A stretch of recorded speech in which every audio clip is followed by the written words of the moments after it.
शुभमन गिलला आपल्या कॅप्टन शुभमन गिलला परत एकदा इंजुरी झालेली आहे. मागच्या 5 ते 6 महिन्यामधली ही त्याची 5वी इंजुरी आहे. 15 ऑगस्टला श्रीलंका आणि इंडियाची टेस्ट सिरीज सुरू होत आहे.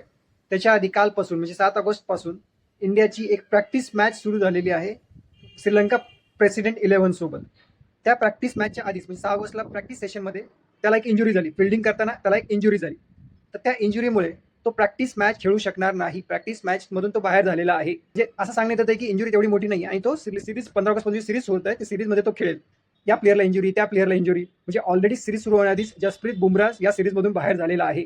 जसप्रीत बुमराह बाहेर गेल्यामुळे तसाही 50% बॉलिंग तर वीक झालेलीच आहे. पण जर इंजुरीमुळे शुभमन गिल नाही खेळू शकला तर जो सर्वात जास्त फॉर्ममध्ये आहे सध्या टेस्ट टीममध्ये, जो ज्याचा फॉर्म सगळ्यात जास्त चांगला आहे तो म्हणजे शुभमन गिल आहे. आणि तो जर बाहेर झाला तर बॅटिंगमध्ये सुद्धा तेवढाच मोठा प्रॉब्लेम असेल. तर जसप्रीत बुमराह आणि शुभमन गिल नसेल तर टेस्ट सिरीजचे हारण्याचे चान्सेस असतील. जे इंजुरी पुराण जे सुरू आहे ना टीम इंडियाच्या मागे, त्याच्यासाठी टीम इंडिया मॅनेजमेंटला, कोचला काही ना काहीतरी करावं लागेल. कारण असे जर मेन प्लेयर जर इंजुरीमुळे जर आणि जेव्हा पाहिजे तेव्हा जर बाहेर होत राहतील तर त्यांची रिप्लेसमेंट प्रत्येक वेळेस आणायची कुठून. तुम्ही जर बघितलं तर जसप्रीत बुमराहचा जो इम्पॅक्ट आहे तो ऑलरेडी दिसू लागलेला आहे. काल पहिला दिवस होता प्रॅक्टिस मॅचचा आणि इंडियाची पहिली बॉलिंग होती. तुम्ही जर बघितलं श्रीलंकेने 368 रन 368 रन केलेले आहेत आणि त्याचे 8च विकेट पडले होते. त्यांनी डिक्लेअर केलं. म्हणजे इंडियाची बॉलिंग जी वीक आहे ती दिसत आहे. प्रसिद्ध कृष्णा आणि मोहम्मद सिराज या दोघांना विकेट मिळालेल्या नाही आहेत. विकेट मिळाल्या त्या रवींद्र जडेजा, मानव सुथार, कुलदीप यादव या तिघांनाच विकेट मिळालेल्या आहेत आणि गुरनूर ब्रारला एक विकेट मिळाली.